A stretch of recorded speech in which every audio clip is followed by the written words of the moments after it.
Pour que les personnes puissent se comprendre et vivre ensemble, elles ont besoin d'échanger, de communiquer. Parfois, les parents et les enfants ne savent plus vivre ensemble. Beaucoup de parents d'ados sont dans cette situation. Ne croyez pas que tout est idéal chez vos voisins.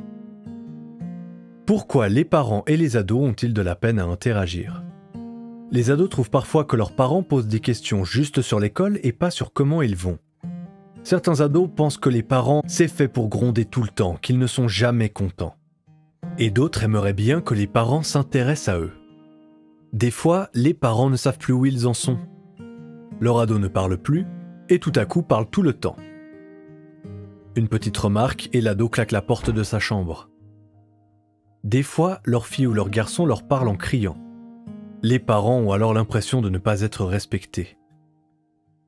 Des fois, certains ados ne parlent plus et se ferment.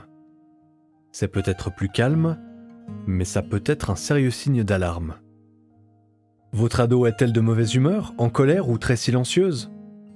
Votre ado essaye peut-être de vous dire quelque chose. Mais quoi ?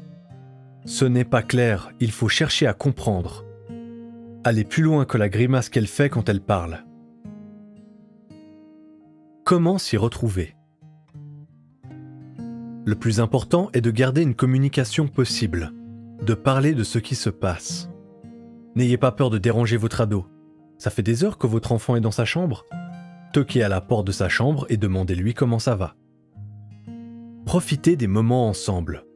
Par exemple, pendant le repas, discutez des choses de la vie courante.